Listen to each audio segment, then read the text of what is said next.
नमस्कार। खबर उत्तराखंड देख रहे हैं आप और मैं हूं आपके साथ शीतल शर्मा। बुलेटिन की शुरुआत करेंगे। उत्तराखंड राज्य गठन के 25 वर्षों के उपलक्ष्य में 9 नवंबर 2025 को राज्य स्थापना दिवस रजत जयंती वर्ष के रूप में मनाया जाएगा।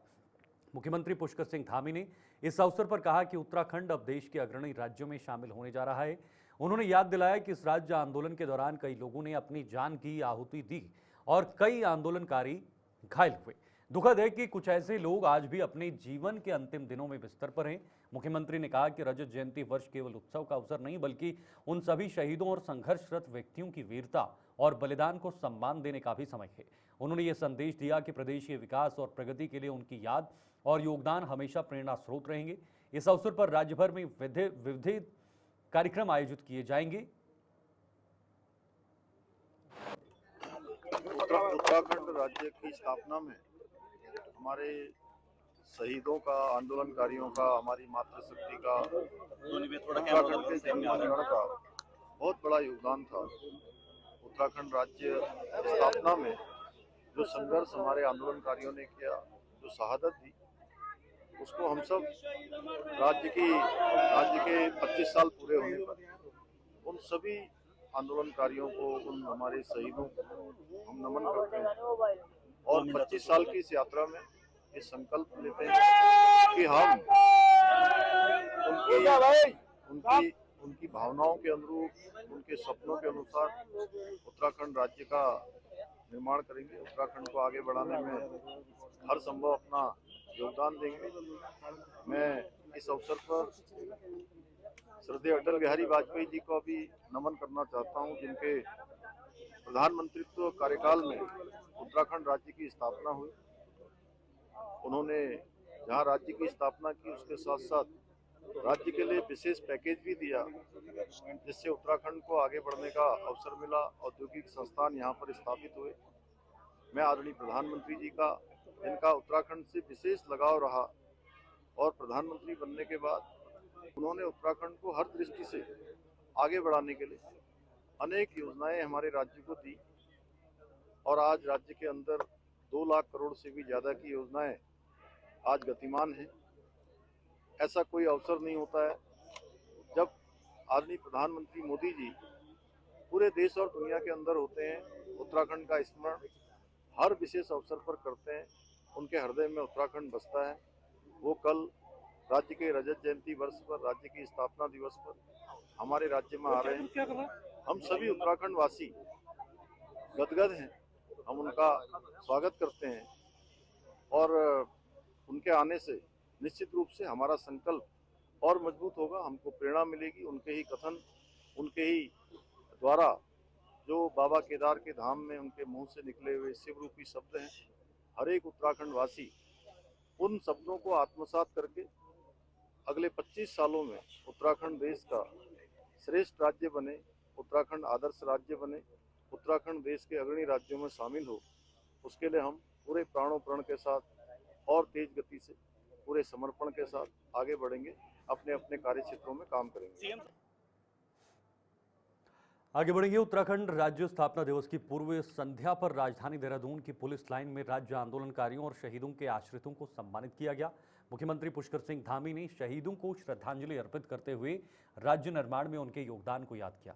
उन्होंने कहा कि सरकार ने सम्मान पेंशन में वृद्धि की है और राज्य अतिथि गृहों में आंदोलनकारियों और उनके परिजनों को विशेष छूट देने का निर्णय लिया है।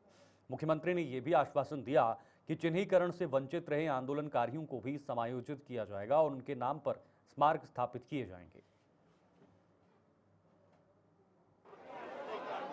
राज्य को बनाने में, राज्य के निर्माण में, हमारे राज्य निर्माण में जो आंदोलनकारी थे, राज्य के आंदोलनकारी, हमारे शहीद, बलिदानी, उनका बहुत बड़ा योगदान है। सम्मान पेंशन जो मिलती है, उसी को हमने पहले ही बढ़ाया था, इस बार फिर से बढ़ाया है। इसी प्रकार से जो हमारे राज्य आंदोलनकारियों के आश्रित हैं, उनके परिजन हैं, उसकी राशि को भी बढ़ाया है। साथ में जो घायल हुए, ऐसे लोग जिनके जीवन में बहुत कठिनाई है, उनके लिए एक मेडिकल अटेंडेंट के साथ 20,000 रुपये से 30,000 रुपये उनकी प्रतिमाह जो सम्मान पेंशन मिलती है, उसको बढ़ाने का भी निर्णय लिया है।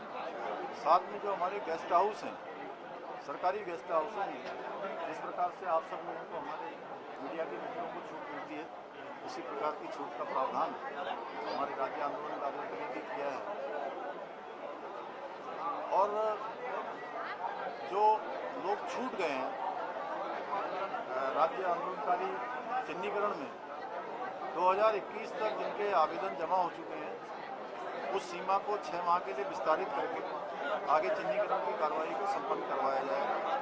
क्योंकि राज्य आंदोलनकारियों का बहुत बड़ा योगदान रहा है, उनको सम्मान देना हमारी नीति में भी है, हमारी नीयत में भी है, हमारे कामों में भी है। वो हमारे लिए हमेशा प्राथमिकता में थे और प्राथमिकता में हमेशा रहेंगे। और हमारे जो राज्य आंदोलनकारी हैं, उनके नामों पर उनके आसपास के क्षेत्रों में जो भी अवस्थापना स्ट्रक्चर बड़े बनाए जाएंगे, स्थापना के काम किए जाएंगे, उन सभी में भी उनका नामकरण उनके नाम से रखा जाएगा, जिससे कि हमारी आने वाली पीढ़ियाँ उनको आत्मसात कर सकें, उनसे प्रेरणा लेकर राज्य और देश के लिए काम करें। सर, एफआईआर लागू होने की हम लोग जब से आंदोलन शुरू हुआ है तब से हम इसमें जुड़े, तो हम पूरा दिन भटकते रहे रोडों पे, है ना। जब भी ऑर्डर आया ऊपर से कि फलानी जगह रैली निकलनी है, वहाँ से वहाँ तक हम तैयार रहे। चाहे हम अपने घर का काम उसी टाइम छोड़ दिया, हमने जो भी काम हम करते रहे। जैसे हमारे उसमें हमारी महिला एक अध्यक्ष बनी थी सबको बुलाने के लिए, तो वो घर घर बता देते थे कि इतने तारीख इतने डब्बे हमने फलानी जगह जाना है, गांधी पार्क जाना है, मंसूरी जाना, रेलवे स्टेशन जाना। और जब बाहर के हमारे नेता थी डबराव थी ना नेता यहाँ के किशन नगर की, वो बुला देती थी खबर देकर। उनके पीछे हम सब जगह गए। दिल्ली हम गए 26 जनवरी में। 26 जनवरी के दिन हमको पर्चा दे दिया। हम रात को गए थे, रात वहीं रहे हम। इसी तरह से भी किसी जान पहचान के यहाँ पर उसमें फिर हम सुबह जैसी 26 जनवरी शुरू हुई, उसी टाइम हमको बोला कि जैसे वहाँ ऐसे निशाना होगा तुम पर्चे फैला देना। हम लोगों ने सब पर्चा फैला दिया इधर उधर। सारी जो भी थी सेनापति वो अलग रह गए। ये कहाँ से गए, कैसे गए, कैसे इनको रास्ता मिला। देहरादून के पीवीआर सेंटर मॉल में 10वां देहरादून इंटरनेशनल फिल्म फेस्टिवल आयोजित हुआ, जिसमें देश विदेश के फिल्मकार, कलाकार और निर्देशक शामिल हुए। अभिनेता दर्शन जरीवाला ने कहा कि उनका पहला अनुभव है और ऐसे फेस्टिवल छोटे शहरों में सिनेमा की जागरूकता बढ़ाते हैं। द केरल स्टोरी के निर्देशक सुदीप्तो सेन ने इसे भारतीय सिनेमा की असली पहचान बताया है। 3 दिवसीय फेस्टिवल में देश विदेश की फिल्मों के साथ उत्तराखंड में बनी फिल्मों की विशेष स्क्रीनिंग भी हुई। आयोजक राजेश शर्मा ने कहा कि मुख्यमंत्री पुष्कर सिंह धामी की फिल्म नीति से उत्तराखंड फिल्म निर्माताओं की पसंदीदा लोकेशन बन रहा है। तुलास इंस्टीट्यूट में करेंगे। इसमें हम लोग करीबन देश विदेश की फिल्में दिखा रहे हैं और करीबन 70 फिल्मों की स्क्रीनिंग हो रही है, जो एंट्री बिल्कुल फ्री है, जिसमें देश की और विदेश की, खासतौर से उत्तराखंड में बनी हुई फिल्मों और उत्तराखंड के लोगों के द्वारा बनी फिल्मों को प्रदर्शित किया जा रहा है।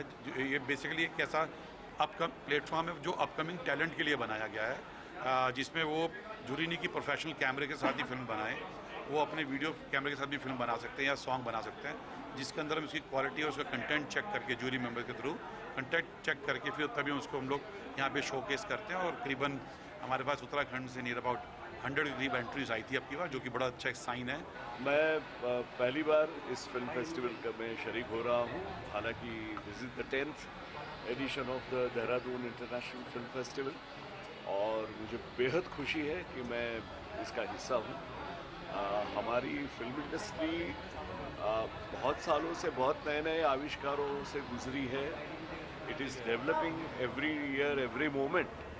तो और देहरादून मतलब मैं ये मानता हूँ कि हर एक देश की हर राजधानी में, हर स्टेट की राजधानी में जिस तरह से फिल्म फेस्टिवल्स ऑर्गेनाइज हो रहे हैं और एक जागरूकता बढ़ रही है ऑडियंसेस की, और बहुत अच्छी अच्छी फिल्में और फिल्म मेकर्स को अपना कर्तव्य दिखाने का एक बहुत ही अच्छा उसमें संभव हो सकता है। बात यह है कि हमारी देश इतने बड़ी है ना, आपको सुन के ताज्जुब होगा, ऑलमोस्ट 52 लैंग्वेज में हमारी देश में फिल्म बनता है। हाँ, हमारी देश की एक विडंबना ये है कि हमारी देश की फिल्म को बॉलीवुड बोला जाता है, टॉलीवुड बोला जाता है, मॉलीवुड बोला जाता है, भारतीय सिनेमा नहीं बोला जाता है। तो भारतीय सिनेमा की पहचान ऐसे फेस्टिवल से होता है, जो देहरादून में होता है, जो छोटे छोटे शहरों में फेस्टिवल होता है। सिनेमा की जो असली दर्शक होते हैं, जो दिल से सिनेमा को पसंद करते हैं, एक आर्ट फॉर्म, जो आर्ट फॉर्म देश की एक पहचान बन जाते हैं। तो इसलिए देहरादून फिल्म फेस्टिवल जैसे फिल्म फेस्टिवलों को बहुत बहुत अहमियत है। जितना ज़्यादा ऐसे फेस्टिवल होगा, जितने ज़्यादा दर्शक इस फिल्म यहाँ पे फिल्म देखेंगे, भारतीय सिनेमा का पहचान दुनिया भर में और ज़्यादा होता जाएगा। सुना है कि आपके यहाँ पर काफ़ी, ये तो 10th है और फेस्टिवल एक तरह का मौका देता है इंसान को कि आजकल तो लोग मोबाइल में फिल्में देखते हैं, थिएटर में जाते नहीं हैं, इसी में घुस के पूरे पूरे गर्लफ्रेंड के साथ बैठकर बीच में पूरी फिल्म देख लेते। तो फिल्म का और फिर इंटरनेशनल फिल्मों को भी कहाँ मौका मिलता है इंसान। तो मैं बोलता हूँ ये बहुत अच्छा एक काम कर रही है कि हम रजत जयंती भी मना रहे हैं और ऐसे समय में जो ये 10वां संस्करण है इस फिल्म फेस्टिवल का, मैं राजेश शर्मा जी को सभी जितने इन्वॉल्व इसमें ऑर्गेनाइजेशंस हैं, लोग हैं, उन सबको बहुत बधाई दूंगी कि वैसे भी मोदी जी कहें या धामी जी कहें, सब कोशिश कर रहे हैं कि उत्तराखंड को फिल्म मेकिंग में एक डेस्टिनेशन के रूप में इस्टेब्लिश करें। तो ये फिल्म फेस्टिवल जो इतने सालों से यहाँ हो रहा है, इम्पॉर्टेंट माइलस्टोन है हमारे लिए, उत्तराखंड को सेलिब्रेट करने के लिए, यहाँ के कल्चर को सेलिब्रेट करने के लिए, यहाँ बनी हुई फिल्मों को सेलिब्रेट करने के लिए और लोगों को यहाँ लाकर हमारी इस स्टेट की सुंदरता को शोकेस करने के लिए। तो मैं बहुत बहुत बधाई दूँगी सर। वर्ल्ड कप जीतने के बाद भारतीय क्रिकेट टीम की ऑलराउंडर स्नेहा राणा आज जॉली ग्रांट एयरपोर्ट पहुंची, जहां उनका ढोल नगाड़ों और फूल मालाओं के साथ जोरदार स्वागत किया गया। इस अवसर पर स्नेहा राणा ने कहा कि वर्ल्ड कप पूरी टीम के लिए बड़ी चुनौती थी, लेकिन टीम की मेहनत और सहयोग से भारत ने शानदार प्रदर्शन करते हुए ये खिताब जीता है। उन्होंने राष्ट्रपति और प्रधानमंत्री की टीम की सराहना और मनोबल बढ़ाने के लिए धन्यवाद दिया। स्थानीय जनता ने भी उनका उत्साहपूर्वक स्वागत किया और कहा कि स्नेहा राणा उत्तराखंड और पूरे भारत की शान है। उन्होंने वर्ल्ड कप में अपने प्रदर्शन से सभी को गौरवान्वित किया। बचपन से ही क्रिकेट के प्रति उनकी लगन और मेहनत ने उन्हें आज इस मुकाम तक पहुंचाया है। उनकी सफलता ने युवा खिलाड़ियों के लिए प्रेरणा का काम किया है। अनुभव बहुत अच्छा था। वर्ल्ड कप तो ऑब्वियसली टफ कंपटीशन रहता है, लेकिन जिस तरीके से हमारी टीम ने पूरे कैंपेन में खेला, बहुत ही अमेजिंग था। जी, प्रधानमंत्री से भी हुई और राष्ट्रपति जी से भी हुई, काफी अच्छा एक्सपीरियंस था उनके साथ भी। देखते हैं, अभी शायद होगी। ये सब बहुत ही प्राउड मोमेंट है ये कि मैं मेरी लड़की की मैं उसके स्वागत में आ पाई हूँ और मुझे बहुत खुशी है। इंडिया ये वर्ल्ड कप लाई है, हम बहुत सालों से मेहनत कर रहे थे और फाइनली हमें ये फल मिला। जो भी खिलाड़ी अभी मेहनत कर रहे हैं और वो बहुत अच्छी मेहनत कर रहे हैं और मैं कहती हूँ ऐसे ही मेहनत करते रहें और अभी हमें और भी बहुत सारी ट्रॉफीज। उत्तराखंड के लिए बहुत गौरवशाली का विषय है और हमारे यहाँ की एक लड़की जिन्होंने पूरे उत्तराखंड का नाम रोशन किया है, सदा मैं पूरे परिवार को, उनकी जो माता है उनका बहुत सहयोग रहा है, पूरे परिवार को क्या पूरे क्षेत्रवासियों को, पूरे गांव को, पूरे उत्तराखंड को आज बधाई के पात्र हैं। आज जो हमारी ये चारू राणा, स्नेहा राणा ने जो ये सम्मानजनक हासिल किया है, इसको मैं पूरे उत्तराखंड को बधाई देता हूँ। हमें पूरा बहुत गर्व है उस पर कि वो हमारे अपने गांव की बेटी है और हमारे गांव को उसने पूरे भारतवर्ष में, उत्तराखंड को पूरे भारतवर्ष में उसने रोशन किया, पूरे देश में विदेशों में उसने रोशन किया और वर्ल्ड कप जीतकर वो हमारी बेटी यहाँ पर आई है और हमें उसमें बहुत गर्व है। और पूरा आज मैं समझता हूँ उत्तराखंड आपके पर्व मनाएगा और आज हम देहरादून उसका आगमन पे हमारे सभी क्षेत्रवासी यहाँ पर आए हुए हैं उसके स्वागत में और हम उसे बहुत बहुत बधाई देते हैं और पूरे टीम इंडिया को बधाई देते हैं, पूरे भारत को बधाई देते हैं कि हमारी महिलाओं ने आपके विश्व कप जीता है। आगे बढ़ेंगे। हरिद्वार के ज्वालापुर में उस वक्त हड़कंप मच गया जब देवभूमि हॉस्पिटल में डिलीवरी के दौरान 22 वर्षीय महिला की मौत हो गई। परिजनों ने अस्पताल प्रबंधन पर गंभीर लापरवाही के आरोप लगाए हैं और कहा है कि मरीज की हालत बिगड़ने पर उन्हें सही जानकारी नहीं दी गई, जिससे समय पर रेफर नहीं किया जा सका। गुस्साए परिजनों ने अस्पताल में हंगामा भी किया। अस्पताल प्रबंधन ने सभी आरोपों को खारिज किया है। मामला तूल पकड़ने के बाद डीएम मयूर दीक्षित ने 3 सदस्यीय जांच समिति गठन कर दी है। डीएम ने कहा कि लापरवाही साबित होने पर कड़ी कार्रवाई होगी। मैं यहाँ से रात में आया था 8 बजे, तो 8 बजे के बाद मैं 12 बजे गया। उसके बावजूद मेरे पास 2 बजे फोन आया, कहने लगा कि भाई लड़की की तबीयत सीरियस है। हमने डॉक्टर से बात करी, आगे मगर डॉक्टर क्या दिक्कत है क्या नहीं, तो डॉक्टर ने बोला कि ये पहले तो बोला उसने कि बच्चे में धड़कन नहीं है और बच्चा हमने मशीन में रख दिया। फिर उसके बावजूद उन्होंने बोला है कि इसमें इसके ब्लीडिंग हो रही लेडीज को, कोई नहीं उस बात से भी निपटे। फिर उसके बावजूद बोला कि इन्होंने कि बीपी हाई हो रहा। उसके बाद बोले कि वेंटिलेटर पर ले रखी लड़की। अब बताओ क्या, हर रात को बोल रहे कि रेफर कर दो, इमरजेंसी में आदमी कहाँ रेफर करेगा ये बताओ मुझे। और उसके बावजूद भाई हम यहाँ आए, हमने कहा हम अपने पेशेंट को देख कर आ रहे। जब इन्होंने बोला कि थोड़ा धड़कन कम हो, हम पेशेंट को देखने के लिए गए, डॉक्टर इनसे फरार हो लिए सारे के सारे। और डॉक्टर एक नहीं आया था यहाँ से, और ऊपर से नीचे से भी भाग गया और ऊपर से ताला लगा कर साफ गए। और यहाँ पर हम सुबह के टाइम थे आए थे, 2-4 लोग हमारे और भी आए थे। अरे बगैर पूछो हमारे लिए डेड बॉडी ले गई यहाँ से। मुझे पेशेंट आया था हमारे पास में, सरकारी से रेफर हो गए। इससे पहले 10 दिन पहले भी सरकारी में दिखाने गए थे, उन्होंने इसमें खून की कमी बताई थी 6 ग्राम। उन्होंने कहा भाई ब्लड लगवा लो, तो इन्होंने कहा नहीं हम तो घर पे जूस पिला के ठीक कर लेंगे, जो बाद में हमें पता चला। उसके बाद ये कल सरकारी में गए, उन्होंने बोला भाई तुमने हमारी बात नहीं सुनी, ब्लड नहीं चढ़ा, तुम इसे वापस लेके जाओ। उन्होंने इसको रेफर कर दिया दून या एम्स के लिए। लेकिन ये रास्ते में बढ़ने के लिए, क्योंकि बच्चे की धड़कन बहुत कम हो रखी थी उस टाइम पे, 100-110 चल रही थी, ये बताते हैं जो वहां से चले थे। तो ये यहाँ लेके आए हमारे पास में, हमने इन्हें मना करा तो हाथ पैर जोड़ने लगे, नहीं अगर वहां तक लेके जाएंगे हमारा बच्चा है, हमें माँ को किसी को। उसके बाद ब्लड लगाया तो उसमें थोड़ा सा, अब मानो हमने उसको आईसीयू में शिफ्ट किया। अभी मुझे मुख्य चिकित्सा अधिकारी ने बताया है कि ये जो महिला थी ये रेफ़र हुई थी महिला चिकित्सालय से, और उनको हायर सेंटर रेफ़र करने के लिए भेजा गया था। इस क्रम में एक कमेटी भी बनाई गई है ACMO की अध्यक्षता में, जिसमें और भी स्पेशलिस्ट डॉक्टर्स रखे गए हैं। और जो जहाँ पर उनका ऑपरेट किया गया था हॉस्पिटल में, उसको भी, उस प्लेस को भी सील कर दिया गया है। अब जैसे ही आगे की जांच रिपोर्ट आती है हम कार्रवाई करेंगे, और लेकिन इसमें सभी के बयान आदि दर्ज करके जो भी फैक्ट सही आएंगे उसके क्रम में हम लोग भरोसा दिलाते हैं कि सख्त कार्रवाई करेंगे अगर किसी की लापरवाही सामने आती है। सर ऐसे मामले, जैसे मैंने कहा कि लापरवाही किसी के भी स्तर से हुई होगी तो इस पर कार्रवाई करेंगे, भले ही परिजन शिकायत करें या ना करें। लेकिन चूंकि एक दुखद मैटर है, और पूर्व में भी जैसे भी इतने भी मैटर ऐसे हुए थे जिसमें कि मैटरनल मॉर्टिलिटी हुई होगी, मतलब कि किसी माँ की ऐसी कोई डेथ हुई होगी ड्यूरिंग डिलीवरी या आफ्टर डिलीवरी, तो उसका हमने विरध उसकी जाँच करी है, उस पर हमने कार्रवाई भी करी है। और पिछले कुछ महीनों में आपने देखा होगा हमने कई ऐसे। आगे बढ़ेंगे। उत्तराखंड राज्य स्थापना के 25 वर्षों की गौरवशाली यात्रा के अवसर पर रजत जयंती वर्ष में प्रदेश भर में विभिन्न कार्यक्रम आयोजित किए जा रहे हैं। इसी क्रम में 4 नवंबर को मुख्यमंत्री पुष्कर सिंह धामी की अध्यक्षता में भव्य नगर निकाय सम्मेलन आयोजित किया गया। सम्मेलन की तैयारियों को लेकर काशीपुर में महत्वपूर्ण बैठक आयोजित हुई, जिसमें बीजेपी प्रदेश महामंत्री दीप्ति रावत भारद्वाज ने भाग लिया। उन्होंने कहा कि बैठक में आगामी सम्मेलन के सफल आयोजन के लिए व्यवस्थाओं पर विस्तार से चर्चा हुई है। रजत जयंती राज्य की उपलब्धियों का प्रतीक है और विकास के नए आयाम स्थापित करने का संकल्प भी है। जैसे क्योंकि हमारा समारोह 25 वर्ष पूरे होने पे प्रदेश भर में समारोह है, उसी को लेकर काशीपुर में जो समारोह हुआ और सभी नगर निकाय की अध्यक्ष, हमारे जो मेयर हैं, सभी लोग उसमें उपस्थित रहे। और उसमें सबसे प्रमुख बात ये थी कि सिर्फ एक तरफा इंटरेक्शन नहीं था, वो 2 तरफा इंटरेक्शन था। यानी कि जो उनको समस्याएं वो झेल रहे हैं, उनको लग रहा है कि क्या बदलाव होना चाहिए बेटरमेंट के लिए और बेहतरी के लिए हमारे नगर निगम की, चाहे वो पार्किंग व्यवस्था हो, हमारा सॉलिड वेस्ट के कोई मैनेजमेंट की व्यवस्था हो, बिजली की व्यवस्था। उत्तराखंड की रजत जयंती के मौके पर प्रदेश कांग्रेस 3 दिवसीय प्रदर्शनी आयोजन करने जा रही है और इस प्रदर्शनी में कांग्रेस अपने 10 वर्षों की उपलब्धियां और बीजेपी शासन के 15 वर्षों की नाकामियों को जनता के सामने पेश करेगी। वहीं बीजेपी ने इस पर कांग्रेस को घेरा है। बीजेपी के प्रदेश प्रवक्ता हनी पाठक ने तंज कसते हुए कहा कि कांग्रेस की यह प्रदर्शनी उनके लिए खुद एक आईना साबित होगी, जिसमें वे अपनी नाकामियों को साफ देख सकेंगे। उन्होंने कहा कि जनता बार बार कांग्रेस को नकारती रही है और ऐसे में कांग्रेस को आत्ममंथन की जरूरत है।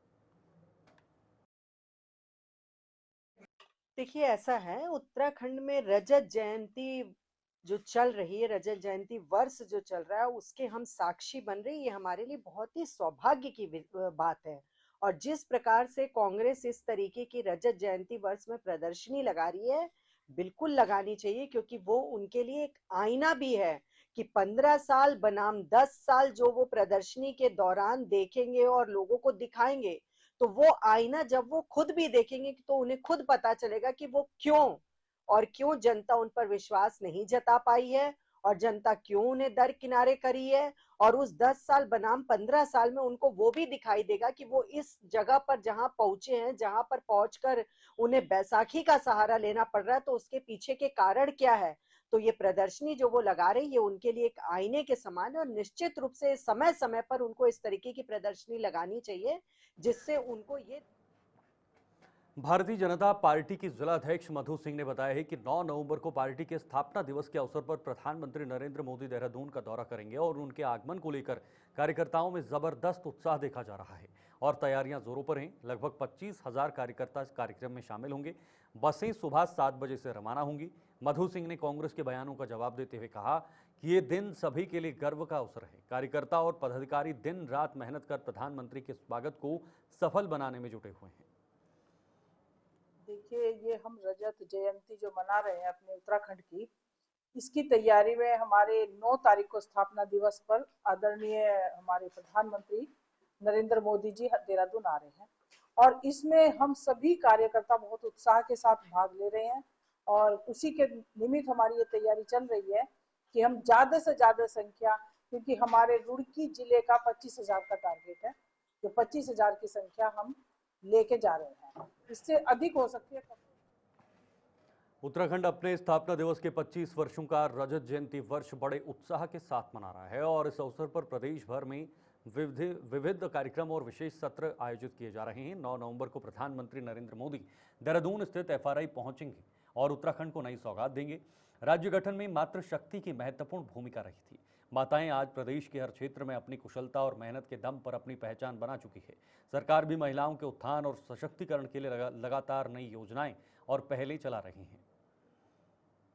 25 साल का जो हमारा ये उत्तराखंड हुआ है और जो जहां आज जिस पायदान पे खड़ा है, मेरा मानना है कि उसमें एक बड़ा जो योगदान है वो यहाँ की मातृशक्ति का रहा है। जिस तरीके से उत्तराखंड निर्माण में मातृशक्ति का योगदान था, उसी तरीके से आप शिक्षा के क्षेत्र में देखें, आप इंडस्ट्रीज में देखें, बहुत सारे ऐसे फोरम्स का, क्योंकि मैं भी हिस्सा हूँ, तो मैं देखती हूँ कि चाहे फिक्की हो, चाहे CII हो, इन सब में जो छोटे उद्यमी, उसमें महिलाओं की जो संख्या है वो लगातार बढ़ती हुई दिख रही है और ये वो उद्यमी हैं जिनको कहीं ना कहीं केंद्र सरकार से, राज्य सरकार से जो विभिन्न योजनाएं पिछले 1 दशक में सरकार ने चलाई हैं, खासकर महिलाओं को केंद्र में रखते हुए, उनका लाभ भी मिला है।